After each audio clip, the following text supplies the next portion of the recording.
So I just had this great conversation with a drummer, and it went better than this conversation has ever gone. I've had this conversation a lot of times, because at the end of the conversation, he understood the basics of everything I had said on the following topic. And the topic is, and I'm intentionally kind of using funny words here, why is metal the best genre? Why is metal the best genre? And I love all music. Obviously, no genre is the best genre, but why is metal the best genre? And I can make a mathematical physics case for why metal is the best genre, with a couple of competitors. So where it started and why it was successful in this case, and usually is not, is because I usually open up with this statement: do you know that that our scale, the Western equal tempered scale as it is called, is out of tune with itself? And most people don't know that, and not only do they not know that, they don't believe that, even though it's fact. It's empirically, it's math. It's a fact of math, a fact of nature. And the harmonic series, which constitutes true harmony, pure harmony, which is just the agreement of waveforms in various ratios, our scale is an approximation of it. So I challenged him right then, because I know from experience that people's eyes glaze over right then, and the reason is because they don't A, understand, or B, believe, or both. And so I challenged him right after that, kind of off the hip, to look it up. I didn't even know how to guide him in that, but he did it. He looked it up, and he said, oh yeah, okay, so the answer I got says basically that it's an approximation, and which means it's out of tune. It's a little bit out of tune. And so I go on to tell him kind of the rest of my pitch, which is kind of tongue-in-cheek, because I'm not even a metalhead.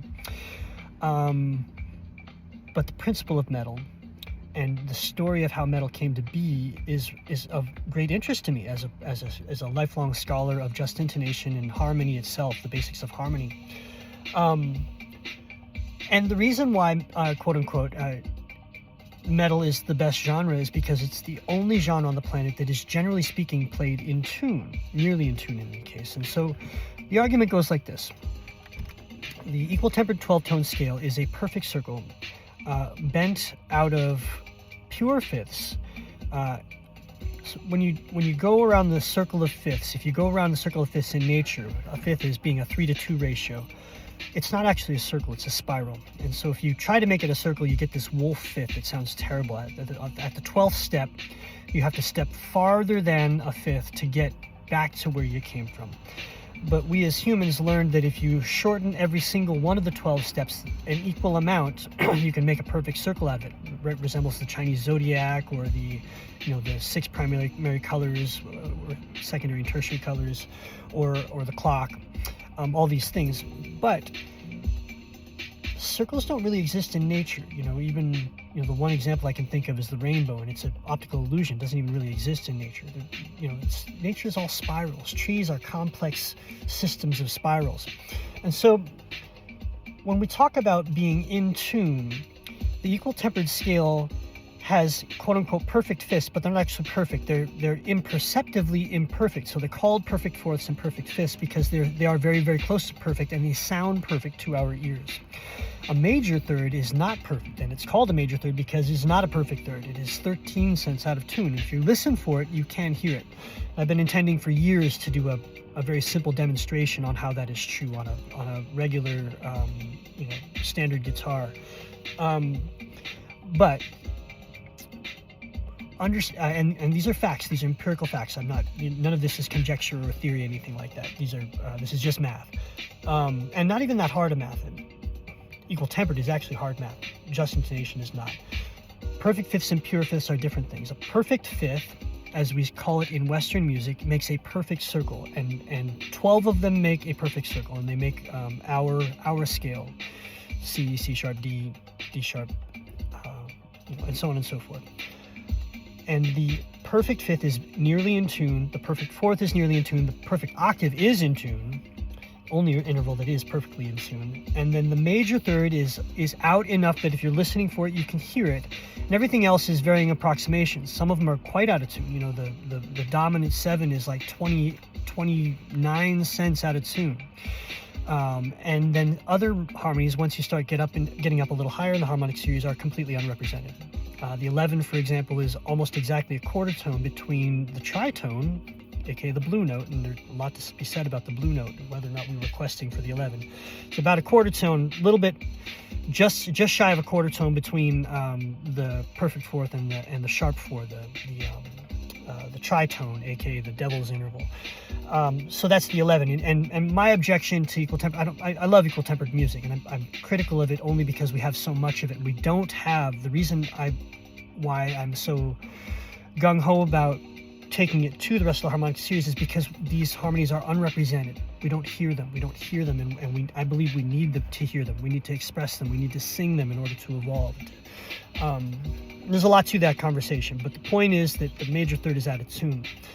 And why metalheads, as far as I know, I'm making this part up. This is me conjecturing theory. Metalheads, and this actually happened in my life, so it's actually anecdotal. They weren't thinking about this stuff, but they did play a major chord. Well, first somebody overdrove a guitar and put distortion on it, and they realized very quickly that a power chord sounded good and a major chord sounded like ass. That is because the major third is out of tune, and so as a result, metalheads evolved into a type of music that played in tune because the way they were playing it only sounded good if it was in tune. And so that to me is very, very interesting, and it makes this case for metal being really one of the only, and it's not even perfectly in tune, it's near perfectly in tune, but it's effectively perfectly in tune, because all of the equal tempered 12-tone intervals are linear, and when people are playing power chords, that basic harmony is basically in tune.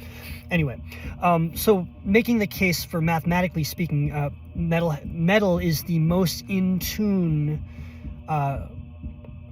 genre of music, is basically a factual statement. The only possible competitor might be barbershop quartets. Barbershop quartets back in the day would naturally sing in tune because the ear the human ear, if not forced into equal tempered, will naturally purify thirds and will naturally purify sevenths to some degree. So I used to listen to a lot of Sweet Honey in the Rock, another acapella group, because you have more room when you don't have an equal tempered instrument insisting. So if you're playing with a piano, you're insisting on equal tempered, you have to play in tune with the piano or it sounds terrible. So there are ways to shift out of it. Now with computers, we have many ways to shift out of it, but it's still fairly difficult. And people don't really understand the implications of it. Anyway, thesis is, metal is in tune, and the reason why it's in tune is because overdrive sounds terrible on out of tune. The next level of this, and I saw YouTube on this some years ago when I found out that Logic Pro can pre-program you to just play in tune. It's called Her mode tuning. It's amazing. You just play a C in your left hand, and it's gonna purify all your thirds, and it's gonna purify all your sixths too, or something like that, based on what your bass is playing, or something like that. I don't use it much because I'm more interested in the higher octaves of the harmonic series. But the point is, this gentleman was on there just rocking out, and he couldn't believe how his audience couldn't understand how awesome it was that he could overdrive his thirds. And I'm like, yes, you can overdrive your thirds because they're in tune. Yes, hell yes. And that's where it's going to probably go from here. The metalheads. I'm speaking as if I know metals. I'm not into that scene, but just wait until we start to realize that we can purify our thirds and overdrive those too. There's this whole world out there, and then these harmonies that I've been striving for my whole life. Like the 11, presumably we can overdrive the 11, and it's going to sound great in metal. And now we're talking like, oh man, this is like, who's it? Bill and Ted's Excellent Adventure, or is it Wayne and Garth? Which one of them had the music of the future? Anyway, so this is where I believe we're evolving to. We're evolving into more and more odd meters and just going past where we're at, because it's kind of, of course there's no way to do it all, but it is kind of true that it's all been done. When you only have 12 notes to work with, one can argue that all the harmonic structures have basically been explored. There just aren't enough of them to be around, to be extensive. And at the end of the day, you can always make more lyrics. And really, okay, this is my 115-pound lapdog. Oh yeah, those were scratches. Okay, I'm gonna wrap this up. Metal is in tune, and there's a reason why it's in tune, and we have some very important things to learn from that.